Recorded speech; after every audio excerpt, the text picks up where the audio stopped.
My housemate is dead, but everyone is pretending she's not. Has anyone ever been in a situation like this before?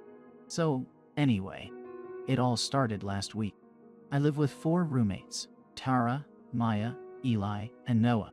Maya is the one who I'm pretty sure is dead, even though my housemates all say she's pretending.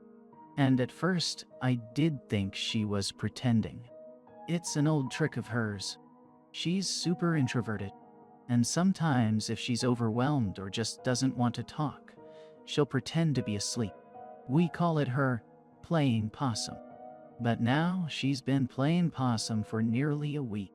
Her eyes are open, her face is this grayish white, and has been turning kind of purplish. Her body is bloating, and I saw a fly land on her eyeball, and I think it laid eggs there. She hasn't changed out of her panda onesie since she started playing possum last Monday. She smells like a corpse smells, like rotting meat. And that panda onesie, that panda suit is so gross. I'm pretty sure she died in it last Monday, and everyone is just in some kind of denial. But does that even make sense? I mean, how is it 3 other people are all saying she's alive, and that I'm delusional? Is it just some bizarre social experiment? I keep waiting for some reality TV host to pop out from behind the potted plant and a hidden audience to start laughing or clapping. I feel like I'm coming unglued from reality. I'm sitting on the sofa as I write this, by the way. Sitting here, looking across the TV room at Maya, who is propped up in the same chair she died in, eyes wide open, flesh bloated and lips purplish, and skin just... I think she's going to start leaking into that chair. But let me rewind us to last Sunday. Sunday is when we hit the old lady's cat. It wasn't on purpose. We'd all had a bit too much to drink, and I was driving, and Eli was in the passenger seat, and Tara and Noah and Maya were in the back. And the cat, it just freaking raced out into the road, solid black, and then there was a thump. My stomach flipped. And then this old woman came out of her house and saw her cat had been hit and screamed and screamed.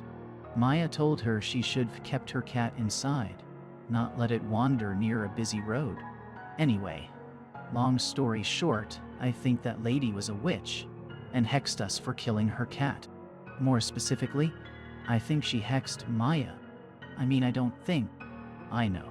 Because the woman said some words in a strange language, and we all called her crazy and drove home.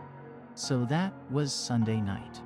Come Monday, when I came out for breakfast, I was up early as usual. The only other person out in her chair in the living room was Maya, bundled up in her panda onesie.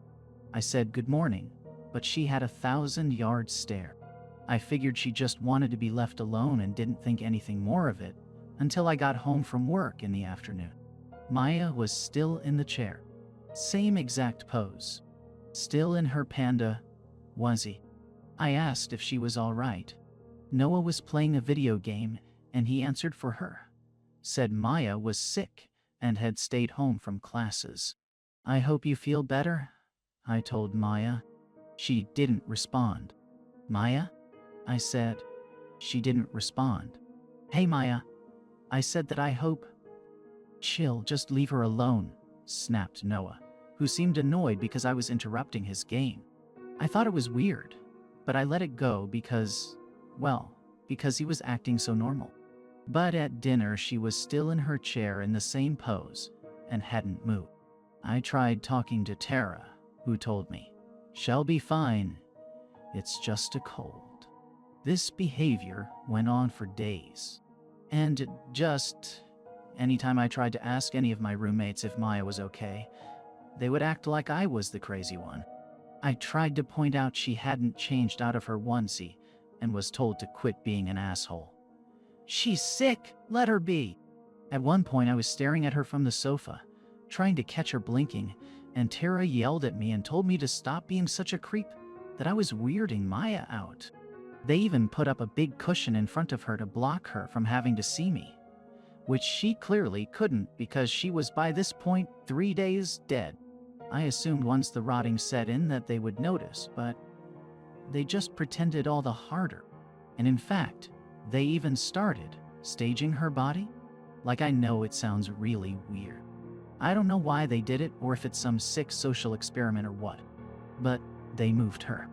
I found her at the table one morning. She was slumped backwards over her chair, sightless eyes staring up at the ceiling. Everyone talked to her like she was alive. By this point, she also stank.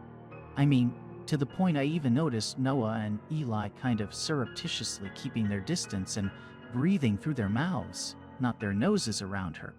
I tried to talk about this to them later, but Noah just wrinkled his nose at me and said, "Yeah, I know, it's gross, but she's super depressed. Tara says she's never seen Maya this bad before.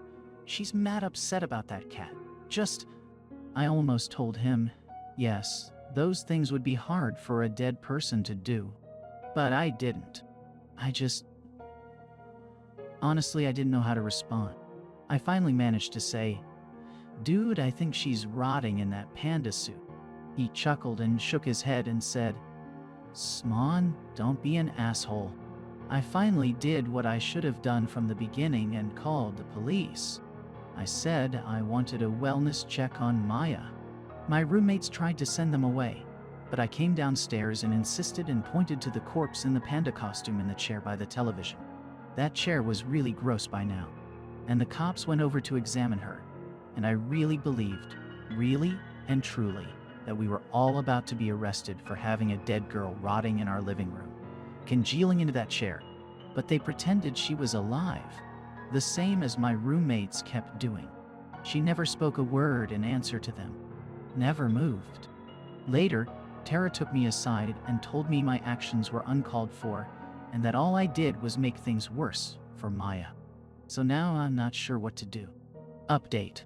It's been several more days since I wrote the above stuff, and as you can imagine, her body became severely decomposed. Also, I confronted my roommates. We got into a huge fight. I told them that clearly the witch's hex had done something to Maya, that it was blinding them, and we were all living with a dead girl. They looked shaken after I pointed out the smell. The way Maya wasn't eating, was literally rotting. They told me they thought I was seeing things, but the entire house reeked of death. None of us could stand it. We could all smell it. I heard Noah and Eli whisper about the smell later, but they clamped up at a death glare from Tara. So I finally decided to take action. Last night I bundled up the corpse in the panda suit and drove it out to the woods. There's these high bluffs out there. I tossed the corpse down the rocks. The animals out there will pick it to pieces, if it isn't already too rotted for them to eat. I came back home and also cleaned up around the house and put that disgusting chair out on the curb and finally went to bed. In the morning, I woke up to find Tara having a panic attack. She demanded to know where Maya was. I told her Maya left and Tara accused me of lying. Noah seemed relieved though. While Tara went out in her car to go searching for Maya, Noah told me he could finally breathe again, and that it really had smelled bad in here and someone needed to do something. He said he hoped Maya got the help she needed, but that this wasn't the right place for her, and she probably needed inpatient treatment. I refrained from telling him that I thought it was way too late for a hospital. Anyway, her body being gone should be a good thing, except I think the hex is now hitting the rest of us. Because Eli, he's always a late sleeper. He didn't wake up through Tara's freak out or my conversation with Noah. But now it's afternoon, and I just came out and found him sitting next to Noah on the sofa, playing video games. Only, he's not actually playing. His eyes stare straight ahead of him. His hands don't move. There's a first-person shooter on the screen, and Noah keeps telling Eli he needs to step up his game. But Eli is literally doing nothing, seeing nothing. I think he's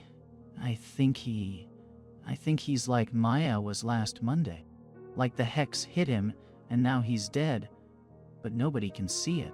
I don't know if I should wait for his body to rot, or if I should just take him out to the bluffs sooner. If this plays out the same way, Noah won't stop pretending Eli is just fine. Tara will come home and also believe that he's still alive. Even the police will believe it. Why am I the one the hex didn't hit? Why am I the only one who can see that they're dead?